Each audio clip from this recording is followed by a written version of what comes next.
This is a very sensitive question. I would have referred you to one of the um, teachings on YouTube, but there were some things you mentioned that I need to really talk about. Um, the first thing is you don't give money to a minister because you pity. If you are pitying a person and you are giving to that person because you feel, oh, this person doesn't have much, and that's why you are giving, that's not tithe. Maybe you are just praying the money. That one is not tithe. You have not started paying tithe. When you are giving to, when you are giving tithe, you are giving it as an appreciation to God. You are giving it as an acknowledgement. Oh God, I acknowledge that you have a part in whatever comes to me. You are not give, even if the minister is poor, you won't give that with the intention of I'm trying to help this person. Once that is your mentality, you are not giving to either. You are not. That's not tithe you are doing. Either. So tithe is not just about giving something. Either there's something you are saying by that demonstration of love. So you are saying, Lord, you have a part in whatever I have. By saying, Lord, I acknowledge what you have given to me. So we don't give out of pity. I get what I'm saying. Now, this is it.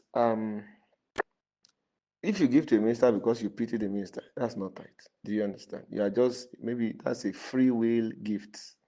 Do you understand? It's a free will thing you're doing. But that does not mean you are not giving to God. But don't just call it tithe. Do you understand? Uh-huh.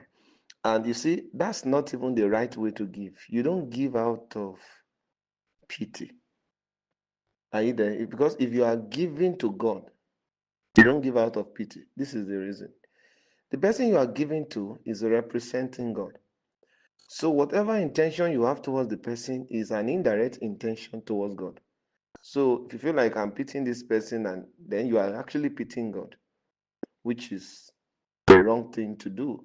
So when we give cheerfully, we give with gratitude. Either we give as a response to the blessings of God that we have received. Do you understand? Now, where do we give? According to the Bible, bring ye all the tithes into the storehouse. Are you there? Bringing all the tithe into the storehouse. Now, when you pay your tithe, either you have given to God. When you give to the ministers of God, you have given to God. But that's not all. Because some people stop at just paying tithe. That's not it. You understand? So when you give your tithe, you are giving to God. Are you there? Don't also forget your neighbors too. Are you there? You don't forget your neighbors. You may have plenty clothes and one of your brothers or your sister does not have. Don't hesitate to give two or three to the person. Are you there? Whatever you give from a pure motive is to the Lord.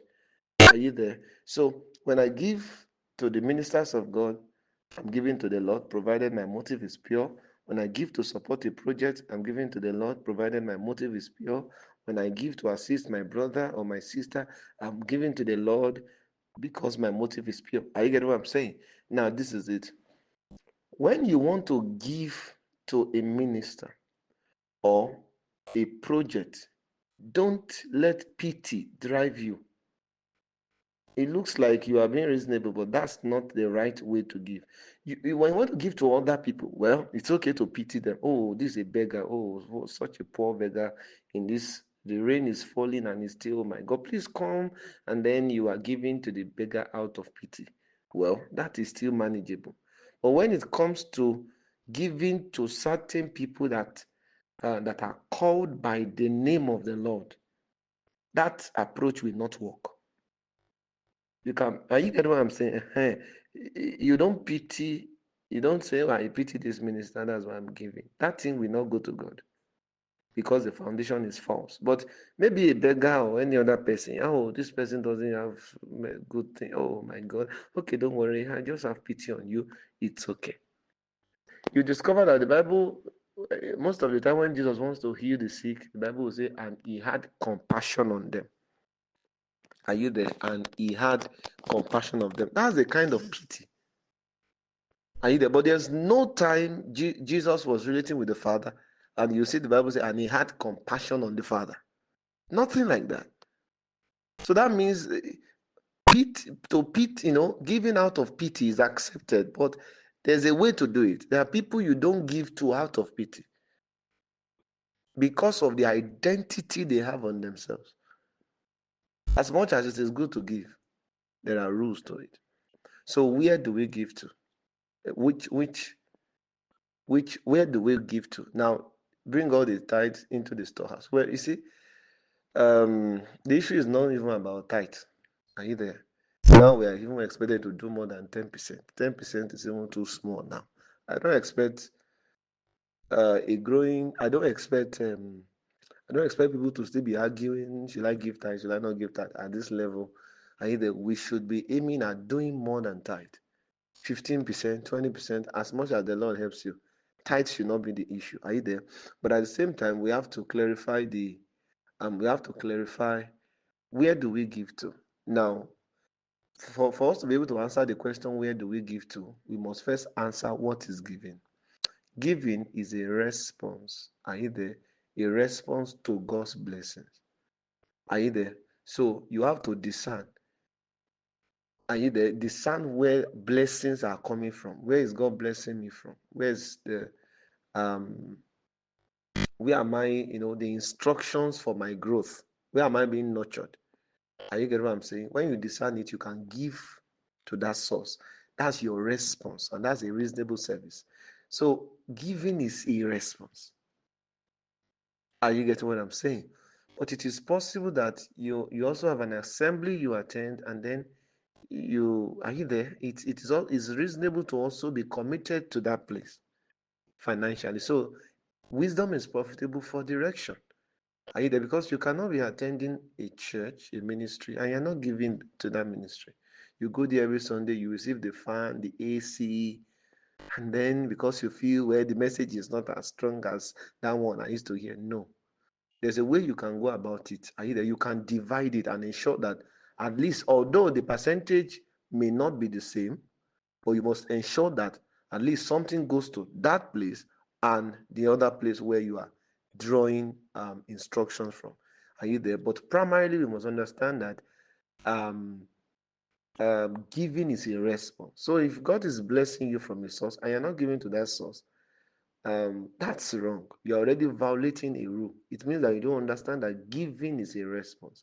It means although something is flowing to you from that place, but you are not responding to the flow. And that can be dangerous because if that continues for a long time, the flow may cease. Not because nothing is flowing, the thing will still be flowing, but because you are not responding to you, it will stop. The flow will stop to you. Do you get what I'm saying? So I want to believe I've answered all your questions now. Where do I give to? That spot where blessing is coming from. Are you there? That source where the spiritual nourishment is coming from. Are you there? But if you have another place where you attend, you also need to be committed to that place. Are you there? Just to support what they are doing there. So sometimes there will be a need to divide certain things. Are you there? So that we can be just. Although the percent, for example, if I earn 200,000, my tithe is 20%. But as a New Testament believer, I don't want to do tithe. I want to do more than 10%. So maybe I'm now giving 30,000 naira to God instead of 20,000. So I'm doing more than tithe. That's no longer tithe. Are we together? So out of my 200,000, I give 30,000 to God every month, or 40,000 to God every month. And majorly, there's this fellowship, either maybe online or physical, where I go to, and that place is where I'm getting instructions from. That's where I'm being nourished from. You get what I'm saying? But I also have a church I attend, maybe physically or very close to me. Although I'm even a worker there, but I'm not really getting either that place. I'm just working for the Lord there, but this other place is where I'm really getting that spiritual nourishment from. Are you there? So maybe it's 40,000 I want to be removing from my 200,000 every month. Are you there? I can be giving like 25,000 to that main source, while I give the remaining 15,000 to that other place. Are you there? So by so doing, you have divided it. Although the proportion is not the same, but you have been responding to something.